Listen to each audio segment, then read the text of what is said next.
Even from a distance of 93 million miles, the sun is the source of all our bounty. Without its warming rays, the Earth would be a lifeless hunk of rock, orbiting silently in the vacuum of space. The ancients were well aware of the sun's importance. When the sky suddenly darkened during a solar eclipse, they thought it might be the end of the world. Eclipses are a fine example of how the ancient person responded to an unexpected astronomical phenomenon, because eclipses were not predictable to the ancients. They didn't know what it was. They didn't know that it was the moon passing in front of the sun. They thought the sun was being devoured by some evil god. So throughout the world, people were frightened by this. Gradually, science replaced superstition. In 1540, the Polish astronomer Nicholas Copernicus published his revolutionary theory that the sun, not the Earth, was the center of the solar system. In the early 1600s, Galileo improved the new scientific marvel, the telescope, enough to prove the Copernican theory was fact. In modern times, the rhythms of sun, moon, and Earth are well understood, so that a solar eclipse is the occasion for excitement rather than fear. And so it was that on July 11th, 1991, families around Mexico City gathered on street corners to witness one of the longest solar eclipses of the century. They brought telescopes and video cameras, but when they looked skyward, a surprise awaited. The people were recording the eclipse when they saw UFOs in the sky, and they were able to record, at least in 3 different cities, exactly at the same time, the same kind of UFOs. By 1:25 p.m., the sky had darkened, temperatures dropped, and something extraordinary still appeared in the skies above Mexico City. Jaime Maussan, producer of Mexico's equivalent of 60 Minutes, played some of the UFO videos on his program. They were taken at the same time from 3 different cities. The tapes ignited an immediate controversy. Critics charged that the purported UFO was nothing more than the planet Venus, which became visible during the total eclipse. In late July 1991, Maussan made an on-air request for more UFO videos. His viewers formed groups known as Los Vigilantes del Cielo, the Sky Watchers. There are many dozens of these vigilantes all around the country, and that way we can survey the sky of Mexico very effectively. We have at least from 8 to 10,000 videos in Mexico. It's the largest collection ever. Probably not all of them are UFOs. Probably some of them are balloons, some others are airplanes, but many of them, probably 10 to 15% of them, are really good, mysterious objects, something that cannot be explained easily. The object in this video moves in reverse, stops, and hovers, patterns of flight not associated with airplanes, birds, or weather balloons.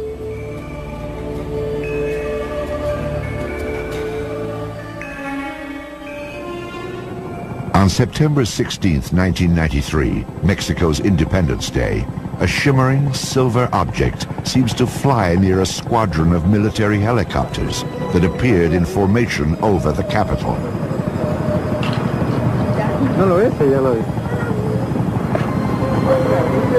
Several UFOs have been reported near Popocatépetl, an active volcano that looms some 50 miles from Mexico City. The government keeps this camera permanently trained on the volcano, watching for eruptions. In June of 1999, it snapped this picture of a UFO. Some of the Mexico videos show large clusters of objects hovering in the sky. These formations resemble those filmed in the United States during July of 1952. However, no scientific comparison has yet been made. We have basically a mass of seemingly good evidence that has yet to be sifted through by UFO investigators. It's too soon to tell whether or not videos were taken of actual UFOs, whatever they are, or whether some of these things are just hoaxes or, you know, things showing planets or airplanes flying by. We need more research into these particular sightings. Some of the Mexican videos seem to be unexplainable at this time, but I won't go so far as to say that proves they're flying saucers. There's a difference between, I don't know what it was, and, oh, it's an alien spacecraft. I never make that leap. It's inappropriate to make that. What were its characteristics that rule out conventional explanations, even if you don't know what it was? Of all the UFO episodes in Mexico, few caused the pervasive excitement shown in this video. The tape was made during an unprecedented multiple sighting, perhaps the most widely witnessed UFO incident in history. In January 1st, 1994, Mexico City, the whole city stopped. I mean, stopped. People were driving cars and they stopped the car to look to the sky, and millions saw UFOs. This was in every newscast, in the television, in the radio. This news was reported in every single newspaper in Mexico City. An incredible event. An event that would demonstrate the presence of these objects, especially in this country. What is amazing for us, the Mexicans, is that nobody else around the world knew what happened in Mexico. The wave of sightings, ongoing since 1991, is notable for both the astonishing number of videos it has produced and the willingness of Jaime Maussan and other journalists to treat the matter seriously. I thought about it in 1991, if I wanted to do this, if I wanted to get involved with something so controversial as UFOs. But the truth is the truth. And if you like the truth, you go behind the truth. It doesn't matter how risky it is. And as a journalist, I want to have the big scoop of all times. And this is the biggest scoop of all times. It's risky, yes, you have to have courage. Yes, you have. But I think it's worth it. However, according to at least one researcher, Mexico's UFOs are not the ultimate journalistic scoop, but byproducts of geological forces as old as time.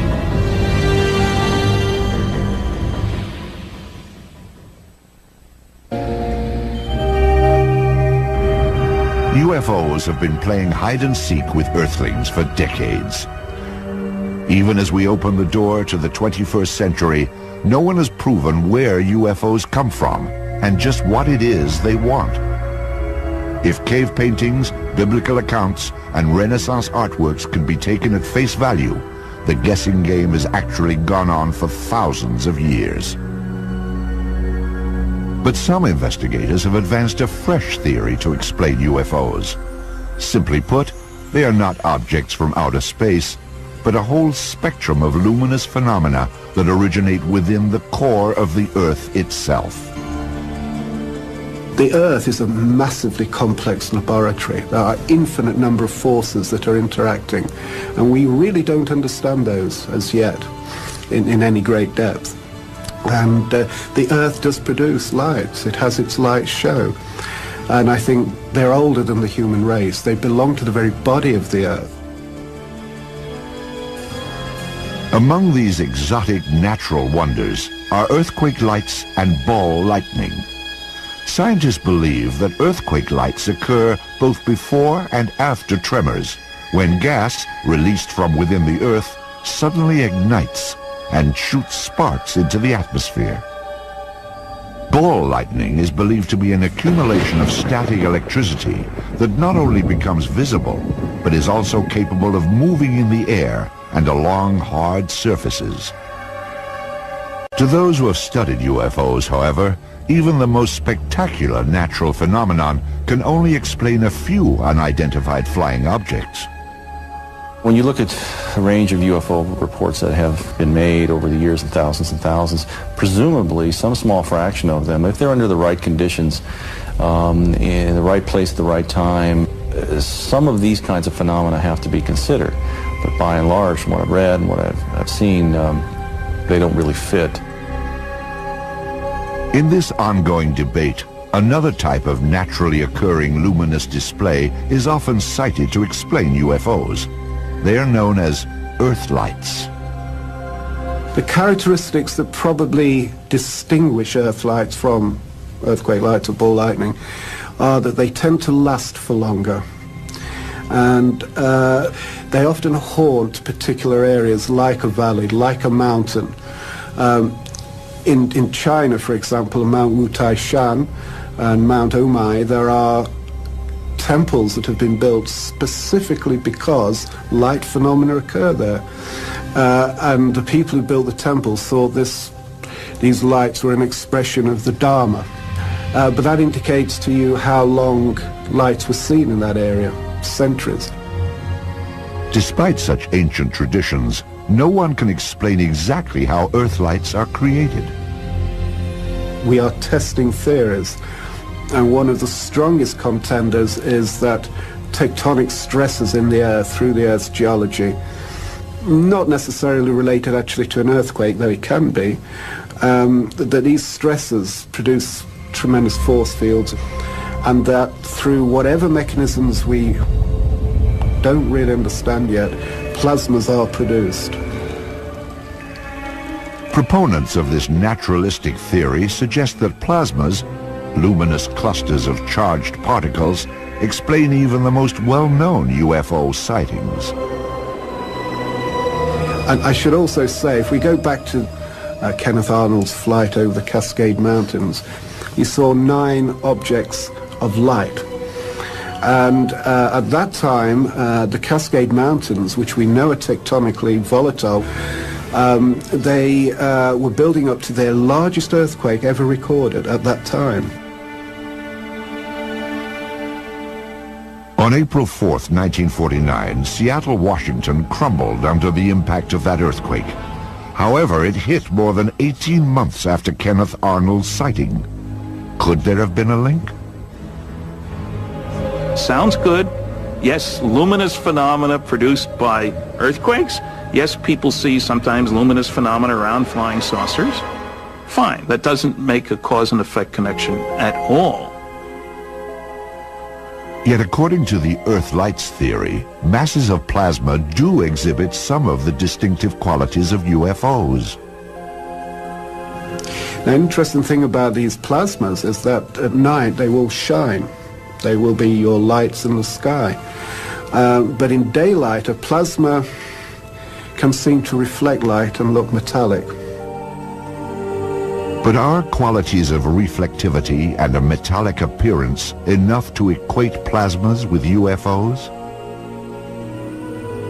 If they're going to talk natural phenomenon, what is there out there that has a capability to hover and then shuts off and then the object zooms straight up out of sight? There's no technology like that we know about. And there's certainly no natural phenomenon that does this kind of thing. This ain't nothing we're familiar with. This is something very strange. In order to be mistaken for UFOs, these natural Earth-like plasmas would have to display some extraordinary capabilities, like those witnessed in 1980 at Bentwaters Air Base, or in 1967 near the Canadian town of Shag Harbor. Well, some of them can sit on the water and have been observed going underneath water as well. Some just come out of the ground, that's where they come from initially, and some of them will just sit there, or some will flash off over the hill and come down again, earth themselves again. According to its proponents, the Earth-light phenomenon is the best and the only explanation for UFOs.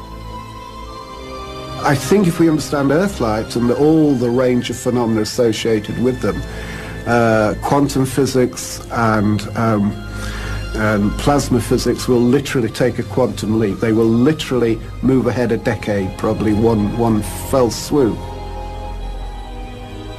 Still, UFO researchers point out what they see as a fatal flaw in the plasma Earthlight theory. we have to look at the characteristics of the earthquake lights or the plasmas or ball lightning or any of these things. How do they move? What color are they? What size are they? These are important considerations. Then look at the same data for UFOs. Well, the typical even landed saucer is 10 to 30 feet in diameter. These plasma phenomena are literally this big. So it's the careful consideration of what are the characteristics. If you're trying to explain this with this, they have to match. Perhaps not surprisingly, the ongoing wave of Mexico City UFOs has been swept up in this controversy. Many of the mysterious lights appeared in the vicinity of the nearby volcano, Popocatépetl. It is a matter of record that the long-dormant volcano suddenly became active, precisely at the time the sightings began. During a research trip to Mexico in August of 1999, Paul Devereaux visited the ancient city of Teotihuacan, some 50 miles from the volcano, and theorized about the connection. This place is very active and volatile in a tectonic fashion. And what we found that these earth lights do frequent areas where there are active surface tectonic geological faults. And this is a prime location for that phenomenon to occur. And I think is one of the elements bound up into the whole Mexican UFO wave. The questions of whether UFOs are real or if life exists elsewhere in the universe may not be resolved by earthbound debate. There is, however, another approach. Build a rocket, blast off, and see for ourselves.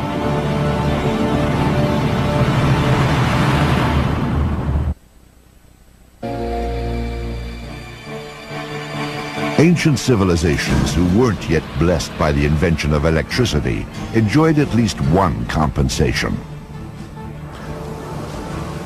Their pristine night skies sparkled with 1,000,000 stars. Early astronomers soon noticed that a handful of heavenly bodies traveled freely in the sky, unbound by the stars' slow, methodical rotation. The Greeks called them planets, a word meaning wanderer. In modern times, when Earthlings began to ponder the question of UFOs and alien civilization, it was the planet Mars that became the focus of attention. If there truly were flying saucers, it was thought they would come from the mysterious red planet. In part, this belief stemmed from observations made by astronomer Giovanni Schiaparelli in 1877. He claimed that Mars was laced with channels, canali in Italian, that linked the planet's polar ice caps. Schiaparelli's canali became known as canals, and some said they were not simply natural waterways. An American astronomer named Lowell thought that these were canals that were artificially created by an alien civilization, and he began studying Mars extensively and writing books about the civilization on Mars that created these structures. And so a lot of people began thinking then about how you would communicate with the Martians. The widespread public belief that Martians were real became clear when 32 million people gathered around their radios in October of 1938. We interrupt our program of dance music to bring you a special bulletin from the Intercontinental Radio News. At least 40 people, including 6 state troopers, lie dead. Millions believed that the H.G. Wells radio drama War of the Worlds was a real report of a Martian invasion. The result was widespread panic. The director, Orson Welles, was unaware that his production would strike a nerve. I'm of course surprised that the H.G. Wells classic, which is the original for many fantasies about invasions by mythical monsters from the planet Mars, had such an immediate and profound effect upon radio listeners. While the public was captivated by stories about Mars, a lone American pioneer named Robert Goddard was experimenting with ways of actually getting there. Goddard had come up with ingenious designs for getting rockets from the surface of the Earth up into the high atmosphere, but this was widely regarded as a bunch of silly nonsense by American scientists. However, in Germany, he had some fans, people like Werner von Braun, who were reading his research, and they then were inspired to implement his designs and improve upon them in Germany, and this led during World War II to the development of the V-2 rocket, which is the predecessor for basically the American and Russian space programs. With the launch of America's Viking space probe in June of 1975, the age-old dream of exploring Mars finally became a reality. A vehicle known as a lander actually touched down on the surface of Mars July 20th, 1976. The Viking mission showed that the surface of Mars is pockmarked with craters, like those on Earth's moon. There were also some indications that life may have existed on Mars in distant times. My personal feeling is that yes, Mars had a very substantial atmosphere early on with a lot of liquid water on the surface, and perhaps enough to form these river channels and river valleys that we see that are quite ancient, that are perhaps older than 3 billion years old. So the issue of the ancient climate of Mars is an important one for the issue of whether life could evolve. I think you can start to persuade yourself that the possibility of life could be somewhat reasonable, actually, and particularly if you accept the postulate that if life can't exist, it will exist. The life on Mars debate heated up again with the release of this picture, taken by Viking on July 25th, 1976. It appears to show a giant monument, a mile-long structure that resembles a human head. It became known as the face on Mars. NASA has no official position on whether the face is a natural feature or a colossal sculpture. Still, those who worked on the Viking mission have been accused of hiding the discovery of a Martian civilization. I can't think of a group that would have publicized that possibility or that discovery more than those of us who were looking at the pictures. We were looking for stuff like that. Our careers would have been made. We would have loved to have trumpeted to the world that we found evidence of an ancient Martian civilization. Who the heck wouldn't? And after somebody pointed that out, those of us on the lander team looked at one of the boulders on the surface nearby the lander, and we decided we could see the initials of every team member in the boulder that was about 10 feet away from the lander.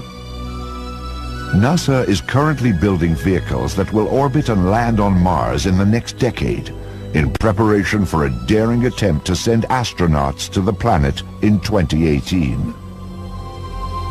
But recent discoveries have allowed scientists to study Mars right here at home. During the 1980s and 90s, NASA plucked a dozen meteorites from the icy expanse of Antarctica, and then made the remarkable announcement that they were nothing less than small fragments of the planet Mars. You might reasonably wonder, how do we know that a particular rock that we find on the Earth is from Mars? And the reason is we've been to Mars with the Viking landers, so we have actual measurements of the chemical composition of the Martian atmosphere, and we find that in these dozen rocks that there are the chemical signature of the atmosphere of Mars. It's not quite like Earth air, it's just like Martian air, and that's how we know they really are from Mars.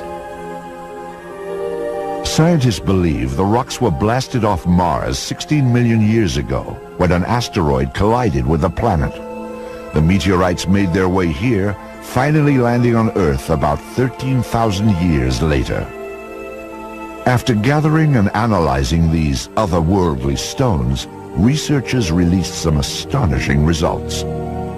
One of those rocks was the Martian meteorite that some scientists claimed had evidence of Martian microbes on it.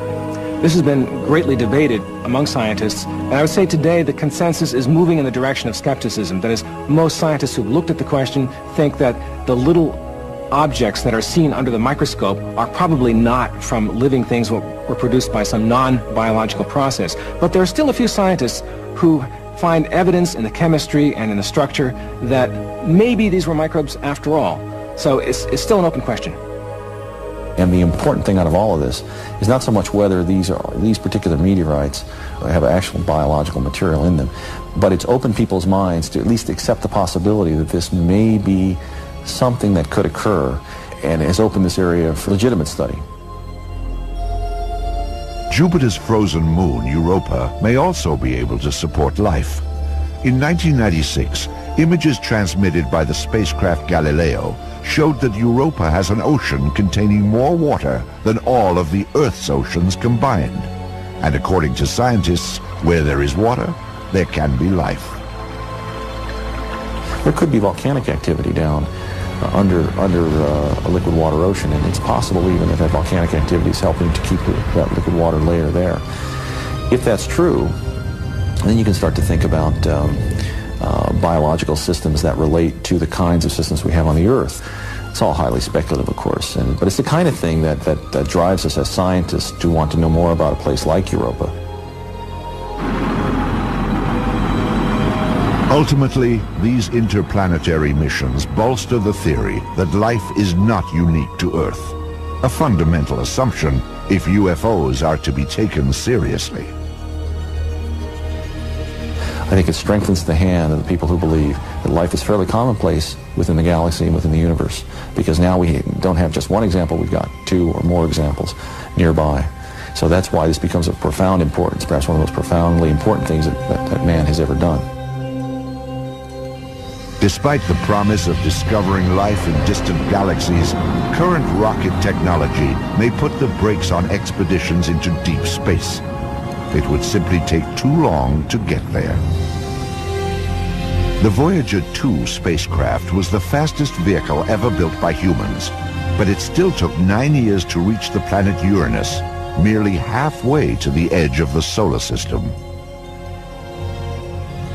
To reach stars where life-supporting planets might be found, even Voyager would require a journey of 100,000 years. In the face of such daunting realities, science has come up with another way of reaching out to alien civilizations. Aim a hypersensitive radio antenna to the heavens and hope to strike up a long-distance conversation.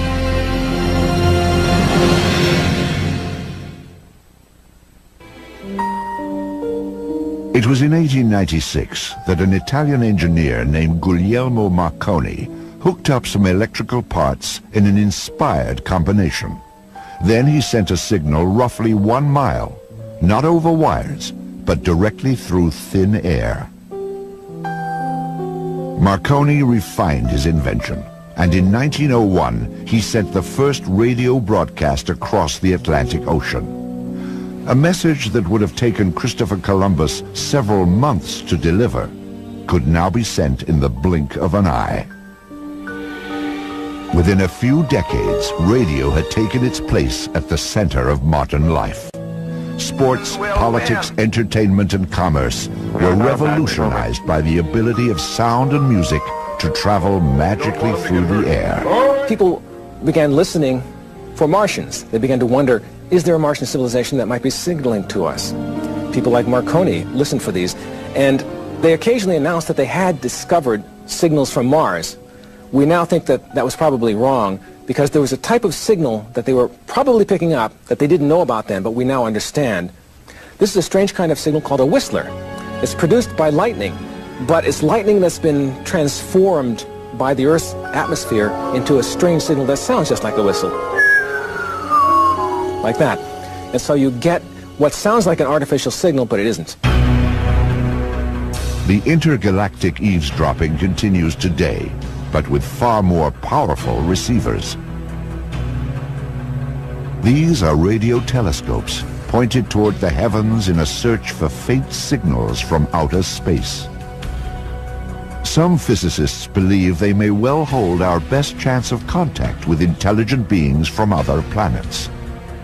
At Harvard University in Cambridge, Massachusetts, Earth's most sophisticated detector in the search for life in outer space is being updated in a laboratory. It will look for answers to one of humanity's oldest questions. Is anybody out there? The project is headed by Dr. Paul Horowitz. First and foremost, for a signal generated by an intelligent species somewhere else, we have to guess what kind of signal that might be. First of all, is it light? Is it radio waves? Is it particles? Best guess is it's radio waves. best guess amongst the radio wave possibilities are microwaves. What kind of signal there? It's anyone's guess. Some people believe a carrier, a single long transmission, a transmitter left on, probably saying nothing, just saying I'm here. Of course, radio has been around for over 100 years, but only in the last decade have computers become powerful enough for SETI, the search for extraterrestrial intelligence. Specialized chips and circuit boards comprise the brain of the radio telescope system. It will process the stream of signals captured by a giant antenna. Our search uses an 84-foot steerable radio telescope. Looks like a backyard satellite dish, but much bigger. It can collect rather weak signals and concentrate them at the focus. There we have some very sensitive amplifiers, the best that can be made these days, to strengthen that very weak signal. The tiny signals will be transmitted through cables into the control room, where an array of computers will sort through the cosmic noise, looking for a deliberate signal, a sign of intelligent life. Occasionally we find strange signals there, really interesting signals that look like the kind of thing that might be produced artificially by another civilization. But if you got a repeat of the signal at the same frequency and the same point in the sky, that would tell you it was not a random event on the surface of the Earth or inside of your computer. We would have to say that it's most likely being produced by another civilization some distance away. The problem is none of these signals has ever repeated, but it's enough to keep us intrigued and wanting to continue. But what are the odds that we will get a signal from some exotic civilization? That there's other life in the universe, guaranteed. That there's other life in the galaxy, guaranteed. Any odds you like, absolutely cannot be any other way. That there's advanced life somewhere in the universe, guaranteed. Somewhere else in the galaxy, so extremely probable that I would give you at least 100 to 1 odds that interstellar communication could well be taking place. Even with these unbeatable odds, the quest for radio contact faces at least one possibly insurmountable obstacle. A lot of people, both scientists and people who are critical of SETI, have said maybe an advanced civilization would use some equipment that's far beyond anything we could possibly know about, and so SETI isn't even worth doing. And that's possible. It could be that there's some technique for communicating across the distances between stars that we have no conception of and we will not be able to do for 1,000 years. But they probably thought about this too. And they probably went into their museum and they said, what did we use 1,000,000 years ago in the primitive part of our civilization to communicate across distances? And they said, oh, there's this thing they used to call radio. And that's what we could use if we wanted to communicate with a primitive civilization that doesn't know the advanced stuff that we know. So I'm hoping that they're using the galactic equivalent of Boy Scout technology to send a signal that a civilization as primitive as we are could detect. If such a scenario plays out, we may be able to achieve distant rather than close encounters with extraterrestrial beings. Dr. Horowitz believes that one day, SETI will indeed receive a message from other intelligent life in the universe. And this will be quite an event. This will be the first bridge across 4 billion years of independent life start and evolution. It'll be the end of Earth's cultural isolation in a galaxy and a universe containing surely millions of other civilizations. It will be without doubt the greatest discovery in the history of humankind. Until that broadcast is received, we remain the eyes and ears of the universe, ever alert for a tiny signal that tells us we are not alone. However, during the 1980s, some UFO researchers came to believe that there were abundant signs right here on Earth that visitors from outer space had made contact. The clues were the so-called crop circles, large and often intricate patterns carved into fields of grain across Britain. Crop circles were connected to the UFO phenomena beginning in the early 80s, soon after they appeared in England, because people figured round marks on the ground, gee, they're like UFO traces that UFOs have left before, so why not UFOs causing these things? Because they are mysterious, they can't seem to find the source of them. These mysterious forms began to appear in Bratton, Wiltshire, England, around 1980. Farmers here called the simple shapes corn circles and wrote them off as a quirk of nature. But the months and years that followed brought an explosion of new sightings. Crop circle magazines soon emerged to publicize the elaborate and beautiful patterns that were now visiting other crops. Researchers who call themselves cerealogists stepped in to catalog these strange patterns and discover common traits. But are crop circles evidence of alien visitors? To solve the mystery, a commercial film company in England undertook a nighttime stakeout of a cornfield in Wiltshire in 1991. It was here that filmmakers made a startling discovery. Thermal imaging equipment revealed the faint outline of humanoid shapes moving in a circle. The shapes were in fact quite human. They belonged to a pair of Englishmen named Doug Bauer and Dave Chorley. Doug and Dave claimed responsibility for dozens of the complex patterns that had caused so much mystery. Many circles, the twosome pointed out, were even signed with their initials, D and D. The circles that we created in 1978 with the standing walls of corn as if they'd been cut out of pastry with a knife, they were our doing, and we started it way back in that time. However, numerous crop circles have now been observed in Canada and the United States, in addition to those that continue to appear all across England. Doug and Dave didn't make those. They would have to have been lickety-split all over the planet. Having said that, that doesn't mean I find a UFO connection. There really aren't any good cases of people seeing the saucer making the crop circle. It's another one of these interesting anomalies that should be studied at the university level and isn't being. Even without crop circles, most UFO researchers believe that unexplained photos and irrefutable eyewitness testimony make the case that UFOs are real and visiting Earth with alarming regularity.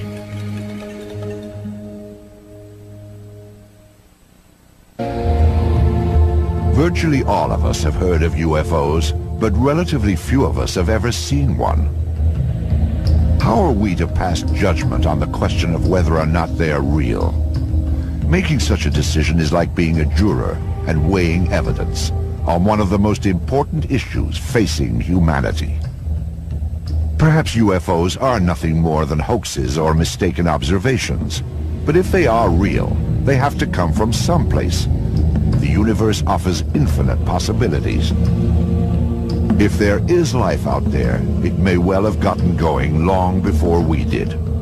Indeed, Zeta Reticuli, a pair of stars often mentioned as having planets that might support life, is known to be about 1 billion years older than the Earth. The thing we need to keep in perspective, we've only had fancy technology, call it 100 years. Well, the Zeta Reticulians got a billion-year head start. Let's be conservative. Let's suppose they only got a million-year head start. Let's be truly conservative and say they only got a 10,000-year head start, which is nothing out of the billion years available. Surely we would all agree that we can't even imagine the advanced technology there. If some advanced civilization built spacecraft that can actually whisk them through the universe, why would they want to visit a primitive galactic backwater like Earth? One can only postulate that they're concerned about their own survival and security. At the end of World War II, there were 3 signs visible to any alien visitor that soon this primitive society whose major activity is tribal warfare would be bothering them. Rockets, radar, and nuclear weapons were 3 signs that Earthlings might soon be a force to contend with in the interstellar neighborhood. If there are other civilizations in the universe, perhaps they felt the need to keep a watchful eye on potentially threatening developments here on Earth. There had been many sightings over air bases in the West, over classified atomic installations. They were not just randomly distributed, but they did seem to concentrate, at least in the early years, on places where experimental research was being done, this kind of thing. Statistically, astronomers know that there's life out there somewhere, and the chances of it being intelligent life is debatable, but it's possible that somewhere in the universe there are creatures like us. Now, whether they're coming here is a very tricky question because we don't have the physical evidence. We don't have the chunk of saucer in our hand, and abductees haven't brought back a towel from the Zeta Reticuli Hilton. We don't have any of the good stuff that definitely proves that somebody has been here. What the UFO case lacks in physical evidence, it makes up for in solid eyewitnesses. The Air Force UFO investigations from 1948 to 1969 cataloged some 12,000 sightings. Most were explained, but 700 accounts from credible witnesses remain a mystery, despite all the Air Force efforts to explain them. They used all kinds of tricks to misrepresent what the results were, always focusing on only 700 couldn't be explained. Only? If I was looking for cures for cancer and I looked at 12,000 chemicals, would I say there is no cure because only 700 worked? The point is to find one. But even accounts from seemingly unimpeachable eyewitnesses are not enough, at least when the subject is UFOs. When you get down to it, what we have always is a story. I saw something. I saw a light in the sky. I saw a crashed flying saucer. And a story is mythology. It is not in and of itself proof. Yet videos and photographs add powerful support to eyewitness accounts of UFOs. Many photos have been examined by experts who have found no evidence of fraud or alteration. However, if it can be proved beyond a reasonable doubt that UFOs are real, we have only unleashed a new problem. The UFO phenomenon is a great challenge to our intellect, but even more, it's a challenge to our humility. That mankind likes to think he's in control. And if we take this subject seriously, we realize we're not. And I believe that mankind, across cultures, is fundamentally in psychological denial on this subject.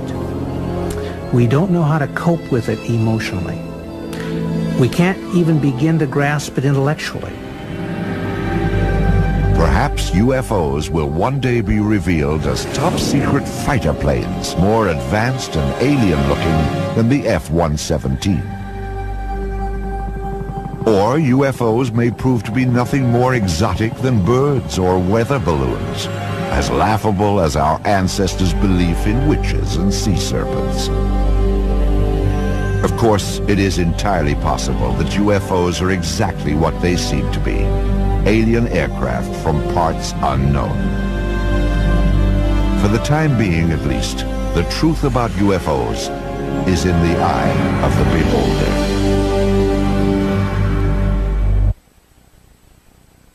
Josh is heading for the glacial ranges of Patagonia to examine the remains of a vanished tribe of giants and to attempt to solve one of the greatest riddles of our time. The word Patagonia itself means big feet? Who knew? The Giants of Patagonia on Digging for the Truth, tonight at 9 on the History Channel. That's huge.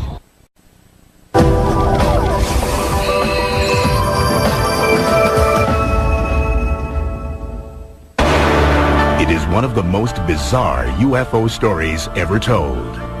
Aurora, Texas, April 17, 1897. Witnesses report a flying airship 5 years before the Wright brothers take flight.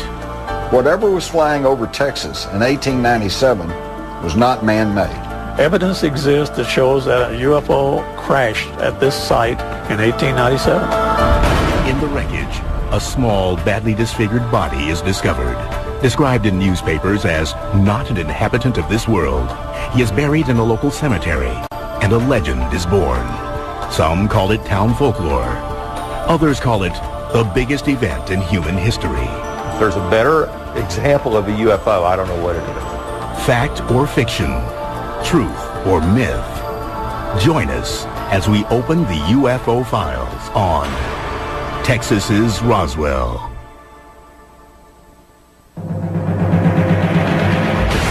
The 1947 Roswell incident may be the most famous UFO crash story of all time. But was it the first?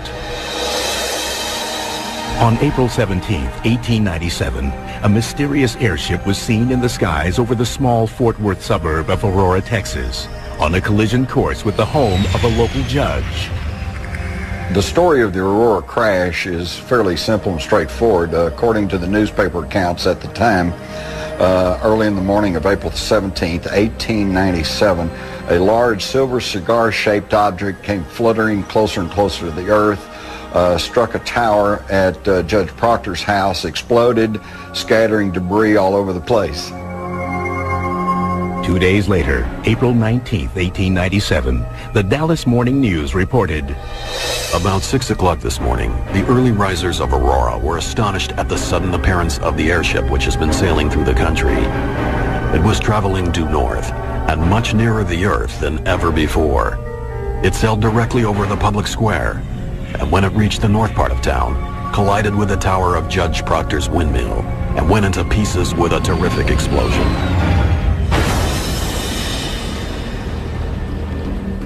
Scattering debris over several acres of ground, wrecking the windmill and water tank, and destroying the judge's flower garden. According to the local legend, many of Aurora's residents raced to Judge J.S. Proctor's farm to help in any way they could. What they found was beyond comprehension. The Dallas Morning News reported that someone or something was in the craft. The pilot of the ship is supposed to have been the only one on board, and while his remains were badly disfigured, enough of the original has been picked up to show that he was not an inhabitant of this world. Mr. T.J. Weems, the United States Army Signal Services officer at this place and an authority on astronomy, gives it as his opinion that the pilot was a native of the planet Mars. His description was that it was an alien in form, and he was referred to as a Martian. Now, the only reference to Martians at that time were in the drawings of the science fiction writers, so it could have been sparked in part by literature. Of course, I wasn't there, so I can't say for sure who piloted the craft. All I can go is by the newspaper accounts, and they made it quite clear that the remains clearly indicated he was not an inhabitant of this world. According to the Fort Worth Register, the alien did not survive. They reported that he was given a Christian burial in the town cemetery. The fragments of the craft were then thrown down a well. The townspeople more or less wanted to forget about it, and I won't say pretend it didn't happen, but probably couldn't cope with what happened and didn't know. A small stone was placed over the unmarked plot to confirm the grave of the airship pilot. But as time passed, he would not be allowed to rest in peace. Years have gone by, leaving fewer and fewer eyewitnesses to the events of April 1897. Eventually, the story became a legend, a colorful tale that some considered to be fiction. Judge Proctor's land was sold. The newspapers stopped writing about the incident in Aurora, and the gravesite became little more than a curiosity. My initial reaction to the Aurora story, I have to admit, was a little bit of one of skepticism. But if you're going to be a history writer, you need to at least make a stab at trying to find out the truth. And that's what launched my investigation. When I began to research it, however, I found that there was more to the story than just the Aurora incident. I went to the Dallas Morning News, assuming that the Aurora story would be a headline on page 1. Well, it wasn't. It was buried in the middle of page 5. And what intrigued me was it wasn't even the first airship story on that page. In fact, there were over a dozen different articles about the mysterious airships listed in the April 19th edition of the paper. They released 16 in that same area the 2 days before this incident. 16 reported cases by reputable people is significant. In late November 1896, Thousands of witnesses reported seeing the mysterious airship 1,500 miles away over California. Over the next few months, the tale spread to more than 20 additional states from California to Michigan. In Texas alone, the airship was spotted in over 30 counties between April and May of 1897. For those 2 months in 1897, literally hundreds of Texans saw something in the night air over Texas. They described it as cigar-shaped. Some people said it had lights. Some people said it didn't. Some said it could go 200, 150, 300 miles an hour. It could do things that airships today can barely do. Top speed at that time was about 35 to 40 miles an hour by train. And for reputable people to say something flew over their head going more than 100 miles an hour would be the same as us saying something went over our head going thousands of miles an hour. Texas historian Wallace Cheriton focused his research on the incident on the so-called witnesses listed in the newspaper articles. What I was trying to do was prove, were these real people? I was very pleased to find, yes, they were. They were, in fact, real people. When I first heard the stories of the airships, that excited me. It wasn't a lone incident. People across the country were experiencing something. That gave it validity. What were they seeing? Why were they seeing it?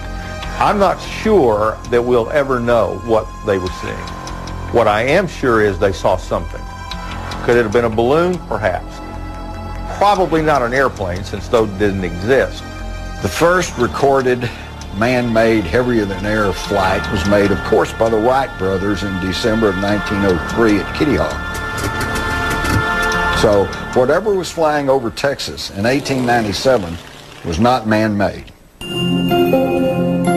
In fact, while hot air balloons were commonly used in the late 1800s, they were not able to perform complicated maneuvers, such as right-angle turns and rapid altitude changes that had been described by witnesses. Patents had been registered for more advanced airships, but there is no record of any actually flying during that period. We're talking about something that did not exist in 1897 and yet was seen by literally thousands of people. If there's a better example of a UFO, I don't know what it is. Soon after the Aurora crash was reported, the sightings ended. Suddenly, there were questions. Were these sightings real, or were they all part of a gigantic hoax? If you subtract out the known hoaxes, if you forget about them, what you're left with are hundreds of sightings by just common, everyday people that had absolutely no motive other than the fact, I saw something and I want to report it. Over the years, we investigate hundreds, thousands of UFO reports. They're seen, they land, and they fly away. This was something where it was seen, crashed, and left behind an occupant. That's why, to me, Aurora was the best airship case to investigate. And then, it's before Roswell.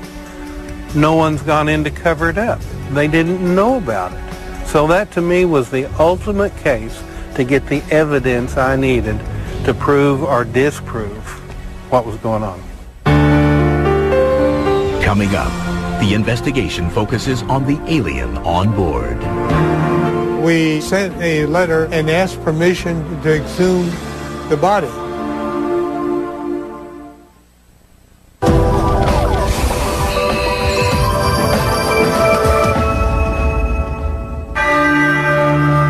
Aurora, Texas, 1897. 50 years before Roswell. Newspapers reported a major crash and a dead spaceman buried in the Aurora Cemetery.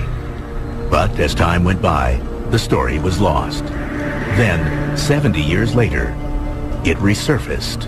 Well, in 1973, Bill Case started writing articles for the Dallas Morning News, and that spread over the countryside.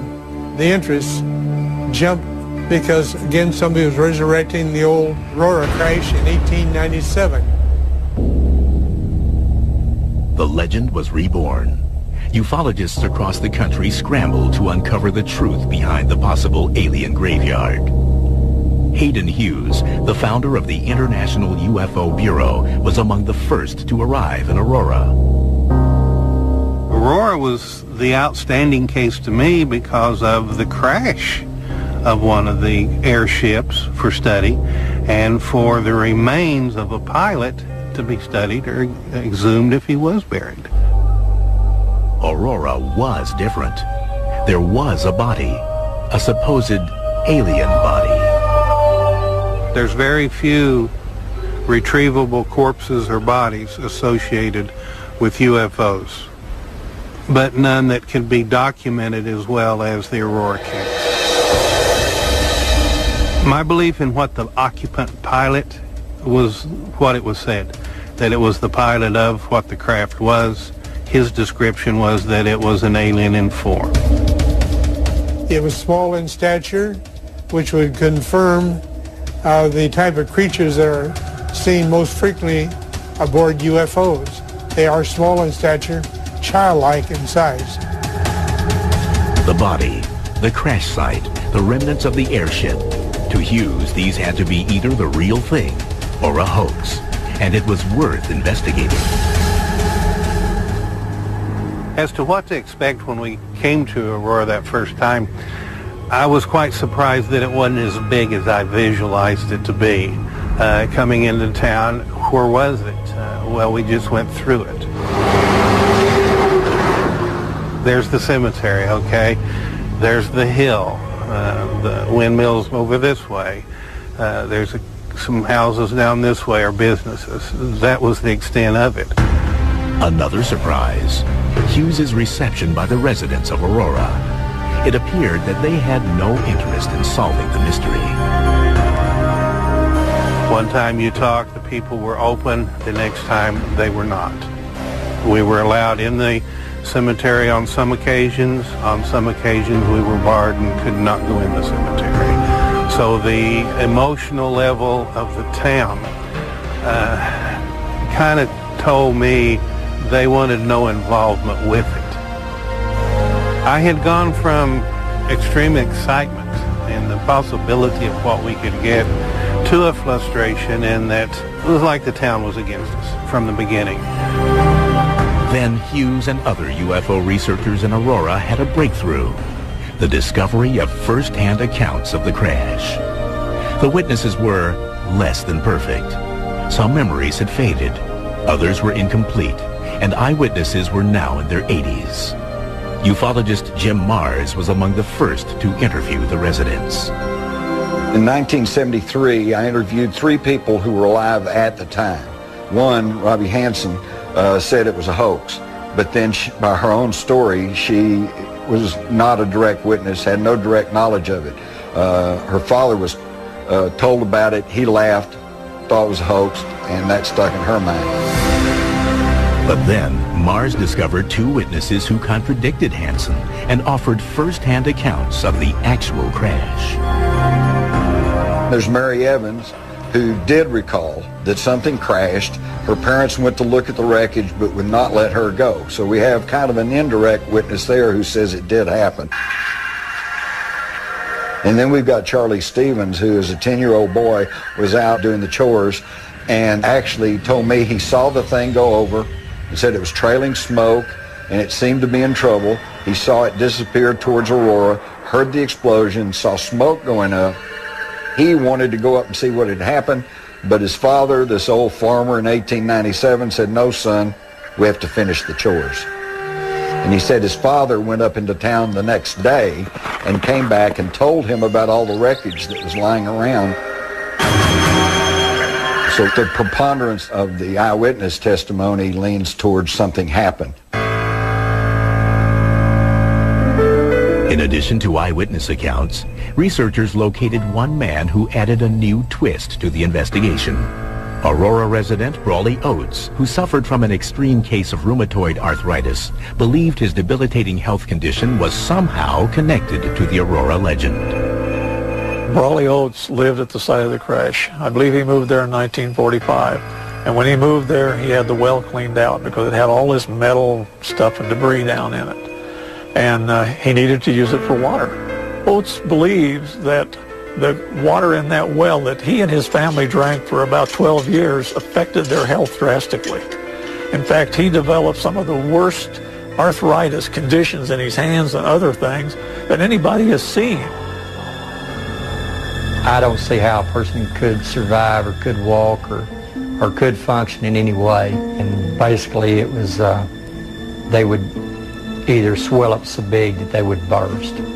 And at times probably bigger than golf balls on your fingers. And he claimed that it was from maybe the water from the well that they used. That's the way he told it.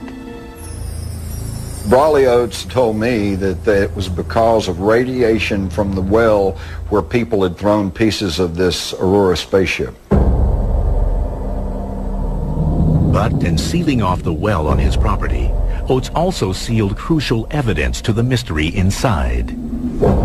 For researchers, the scientific evidence to support their case was becoming increasingly difficult to find. We can't go on legends. We need scientific proof that you could take any court of law and prove that this event actually took place, as our investigation disclosed. In 1973, investigators set out to the crash site and the graveyard. They hoped to find any evidence that could have survived the 75 years since the crash. Coming up, mysterious metal samples baffled the experts. It's just a marvelous thing to have a piece of something you believe really could have come from a spaceship.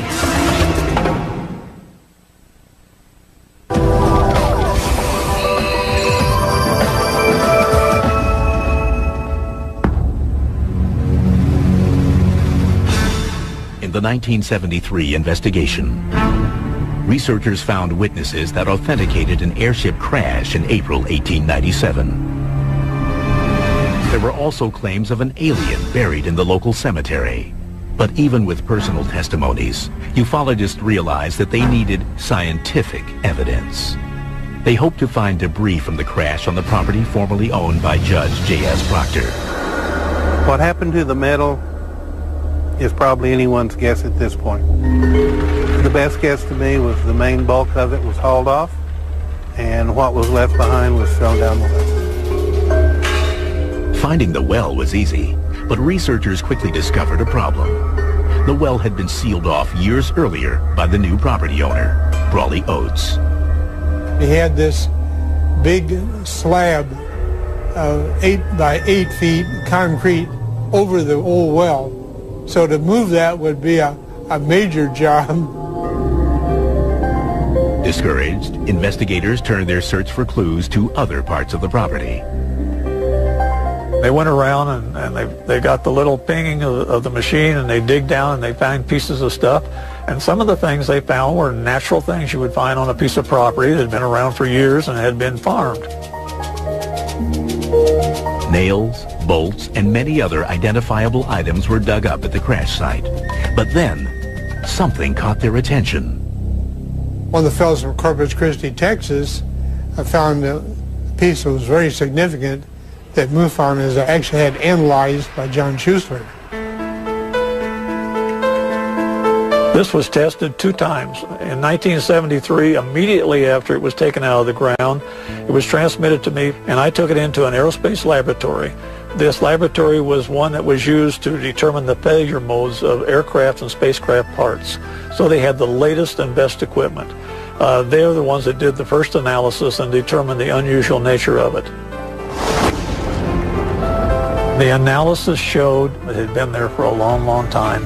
And then when you cut into the metal, they were 95% pure aluminum and 5% iron. 5% iron in solution in aluminum is a no-no. It doesn't mix that way. It's like less than 1% normally. And when there is iron, there's usually zinc or other materials. There was none of that in this case. Although the major aerospace laboratory that initially tested the sample has asked to remain anonymous for this program, Schuessler verified the results with the Anastas Laboratories in Houston, Texas. According to Schuessler, both laboratories reached the same conclusion. Intrigued, He had the laboratories continue their tests on the sample to further determine the object's origin. The stories were that this thing exploded. It blew molten material out of this vast explosion mess, and that material hit things and dried and cooled. Well, the structural analysis of the material showed that it was air-cooled on the ground after it had been molten in the air. So the structure was perfect to fit the story. Has Schuessler uncovered the smoking gun to the Aurora crash? The material found and analyzed in 1973 couldn't have been made at that time on that farm or in the town of Aurora or anywhere around there, but it had to have been made in a very sophisticated laboratory using ultra-pure refining techniques. It's just a marvelous thing to have a piece of something you believe really could have come from a spaceship. Newspapers were quick to jump on the story of the new investigations into the airship crash, and as a result, the accuracy of the reporting suffered. Such was the case with a different sample sent to Dr. Tom Gray, now a professor emeritus at Kansas State University. One day there was a knock at my door, and a gentleman came in, and he had in his possession pieces that he had found at the reported site of the spaceship crash in 1897. Dr. Gray's colleague asked him to analyze the samples to determine if this was a piece of the Aurora spaceship. What you are looking at is the actual artifact that was tested. I showed this piece to my father-in-law a few days after I had done the analysis, and his first comment to me was, where did you get that water pump impeller? And so I kind of knew that that didn't come from a spaceship for sure. Once he determined the first sample's mundane origin, Dr. Gray began testing the two remaining metal strips. Once he discovered the pieces were primarily iron, he made an unusual finding. When I checked their magnetic properties, I did it by basically putting them in the presence of a magnet, and they didn't interact with that magnet, and I thought, that's kind of interesting.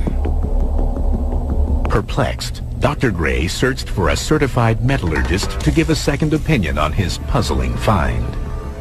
It turns out that iron zinc alloys can be non-magnetic or magnetic depending on how they're cooled.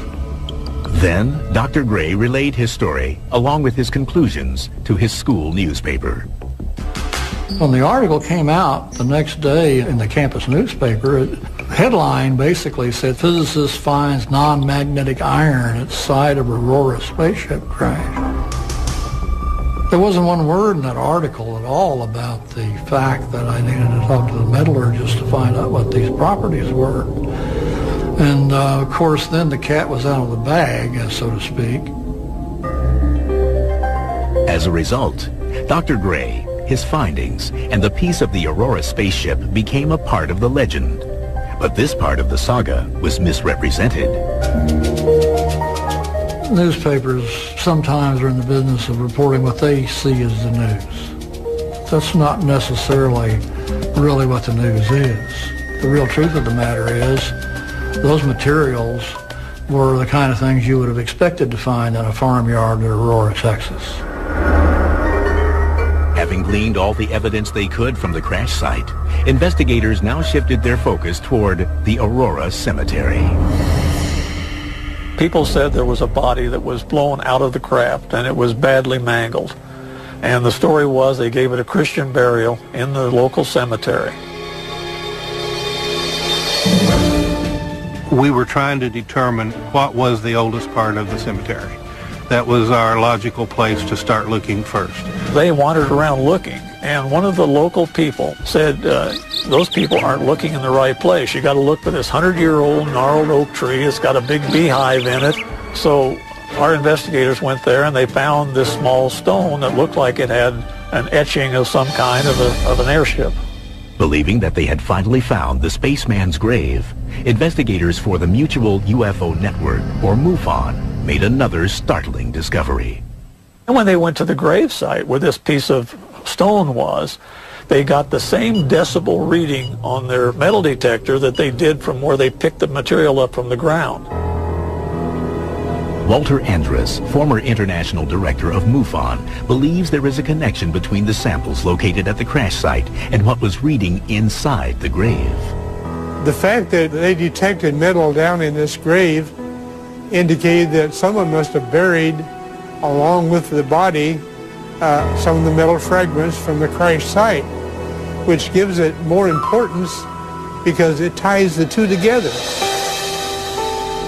To find out if there was something there, we sent a certified letter to each of the members of the Cemetery Association in Aurora and asked permission to exhume the body. But it was fairly impossible to do that because the Cemetery Association was dead set against it, and they were getting an injunction to stop it.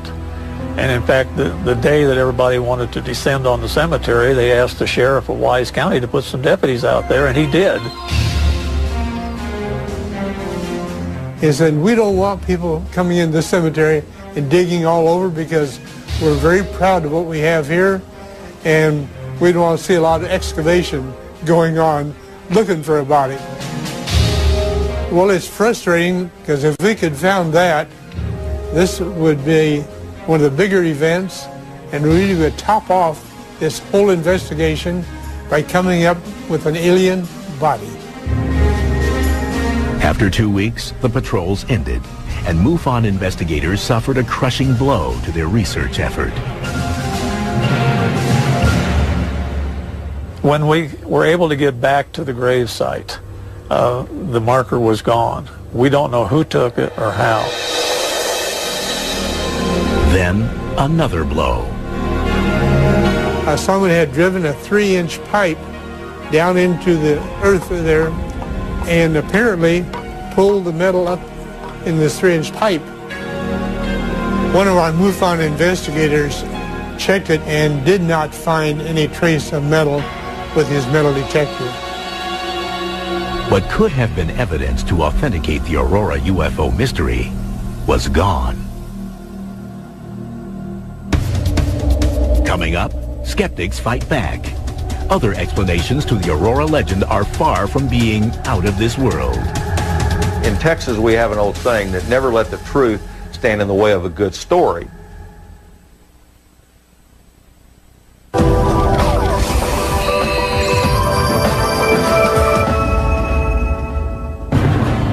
Was this really Texas's Roswell? That's what investigators in 1973 hoped to find out. But like the Roswell story in 1947, the Aurora, Texas legend grew larger and the story more twisted as each day passed. At every turn, skeptics challenged journalists and investigative agencies like the Mutual UFO Network and the International UFO Bureau, seeking to disprove their research. The theories ranged from balloons soaring through the sky to the belief the Aurora legend was merely concocted to save a dying town. The most prevalent theory to explain the 1897 airship mystery is that it was a balloon. Well, unfortunately, there is physically no way it could have been a balloon. There are no balloons that can rise or fall with lightning speed. They cannot turn at right angles. They cannot go vertically up and vertically down. They simply can't do it. I don't think the balloon theory is feasible in this because of the detailed descriptions of the different airships that were available at the time. The government, even in the 40s, tried to claim that different pilots were chasing balloons. Even the famous Roswell crash was a high-altitude balloon that had actually crashed. So the balloon theory has been there a long time. With these facts, many dismissed the balloon theory. Other skeptics, however, theorize that the Aurora legend is simply a made-up story, invented by the author of the original Dallas Morning News article from April 19, 1897. In my opinion, the Aurora story was one that was concocted by S.E. Hayden. I did find some people that seem to have recalled that their ancestors had said that Hayden was a great practical joker. And what a wonderful practical joke this was in 1897, except that it wasn't recognized at that. I've heard the allegation that the author of this article, Mr. Hayden, was a prankster and a hoaxer. I've seen no hard evidence of that, and I've seen no other articles that he wrote that turned out to be wrong. Although Cheriton is challenged by some experts, he offers a convincing argument to back up his claim. If Hayden was acting as a reporter as opposed to a hoaxer, it seems very strange to me that he didn't follow the story up to say, well, people showed up for the burial of the alien and we put a little grave marker over it and somebody said a prayer. It was a wonderful ceremony. That to me would have been expected, but yet it didn't happen. The mayor of Aurora, Texas, Barbara Brammer, has spent many years researching the town's history and believes her input may solve the Aurora legend. The legend, from what I have been able to read, started after several disasters that we had in the city. The first of those disasters was a brutal boll weevil infestation, which destroyed Aurora's primary cash crop, cotton.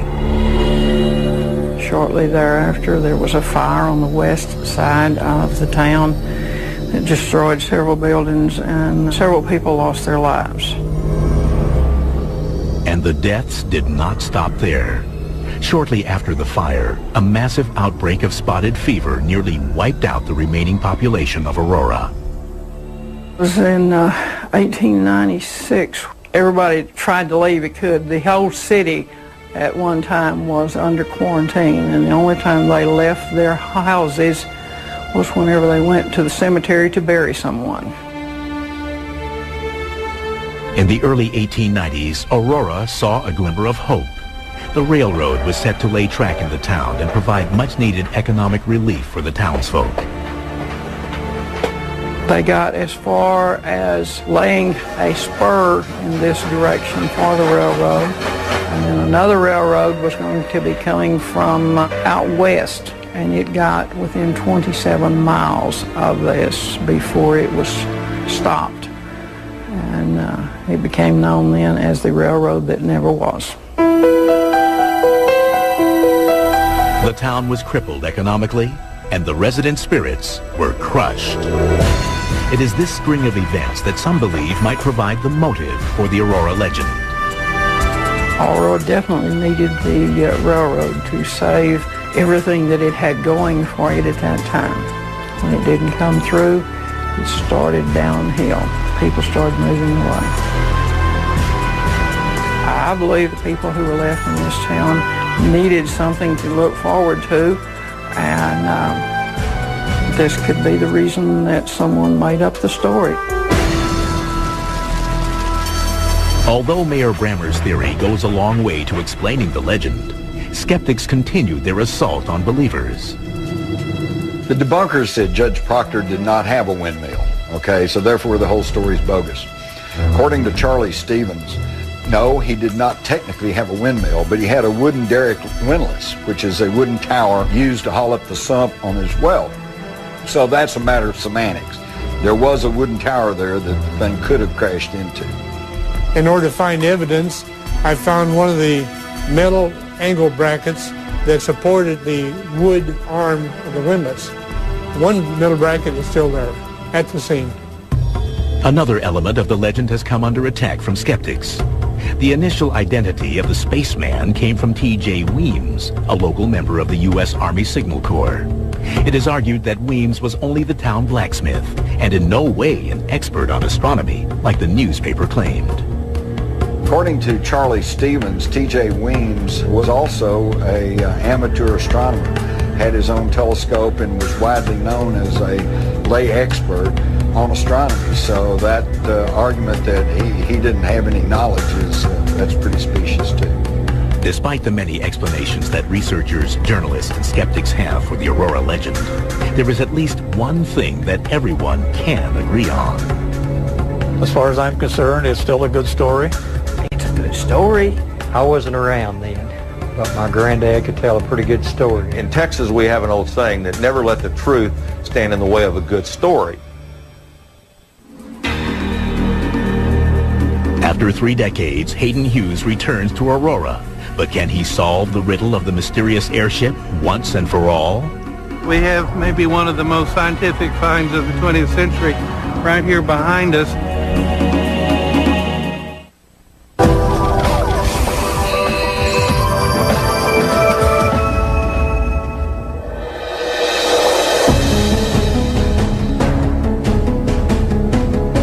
It has been more than 100 years since the quiet of Aurora, Texas was allegedly shattered by the crash of a mysterious airship. Like the incident in Roswell, New Mexico, that supposedly took place in 1947, the truth may never be known. But to some ufologists, this case from 1897 may be the key to solving the whole UFO phenomena once and for all. The significance of the Aurora encounter was that there was a body left to be studied, and that there were hundreds of sightings of the same description over the central United States during that time. We see what happened at Roswell, we see what happened at some other sightings, but this one held the answer, and because it was before modern day censorship, that's a key. It's still there. No one went in to cover it up.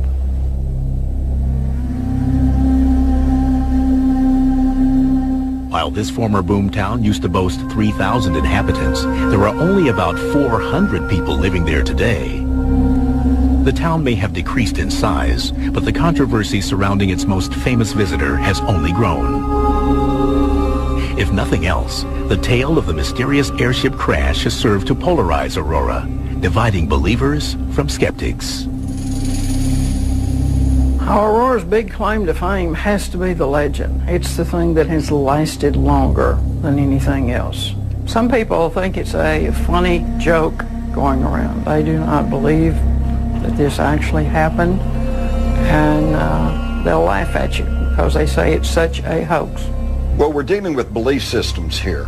And I found this when I first began to investigate this in the little town of Aurora. About half the people said, no, it was just a big hoax.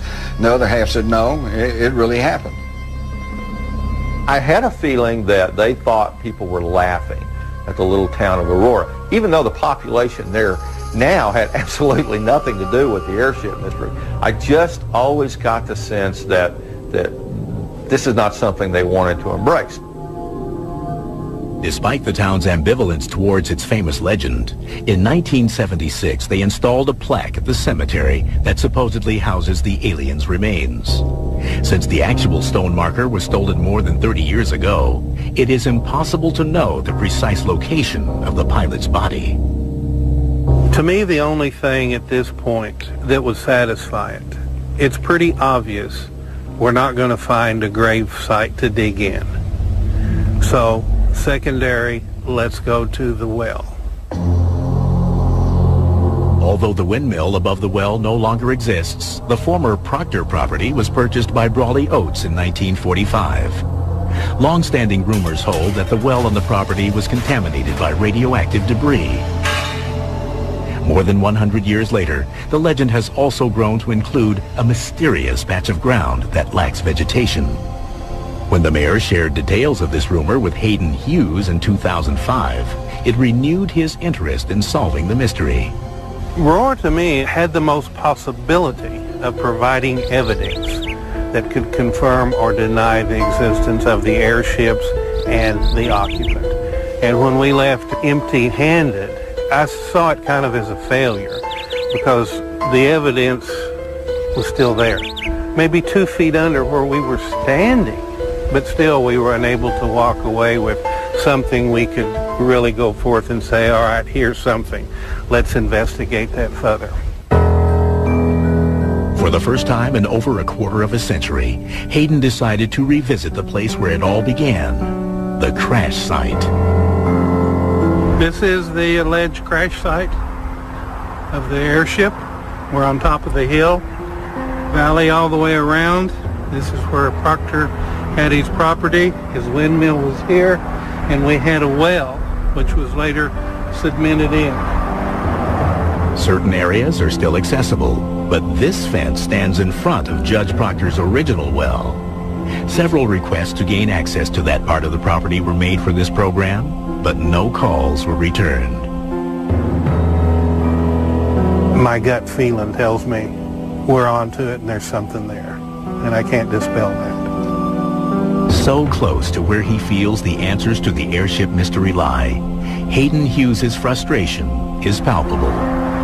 We have maybe one of the most scientific finds of the 20th century right here behind us, and we can't get to it because of this big bird cage that's been built over and cemented in, sealing below the evidence that may have contaminated the soil around it that is keeping vegetation from growing today. And if it could be possible to go down, dig up, whatever, that might be what it takes to put an end to this legend over all these years. If we could find out what is in that well, we would know if there's any radiation occurring there, or even parts of the crash site. When the craft blew up and exploded, there could be pieces down in that well. Most people search for just what's on the surface and don't take the time to really dig down and find out. You know, it's interesting to note that we're back here where it all started. Right here on this very site. Time has come and gone.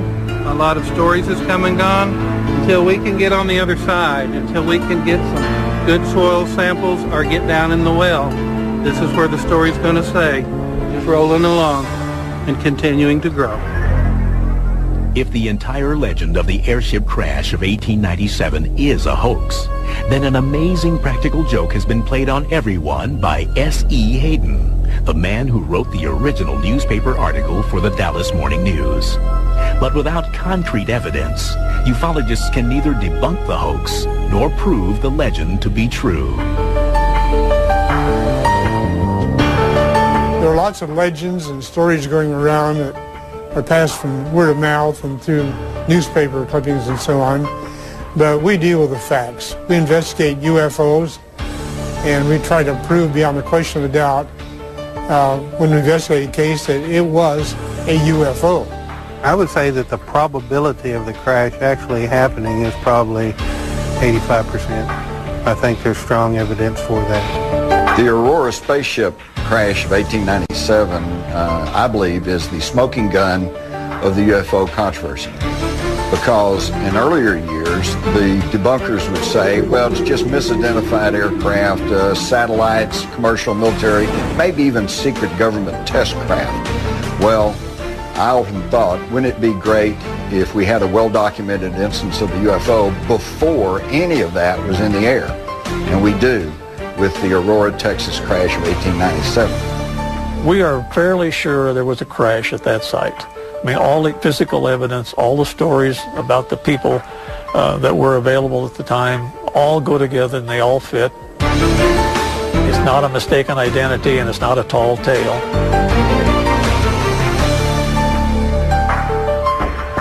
My conclusion, in a nutshell, something happened in 1897 that to this day we cannot explain. We can eliminate a lot of stuff. We know it wasn't a balloon. We know it wasn't an airplane. What was it? I don't know. UFO? Obviously. Where the UFO came from, that's the big mystery that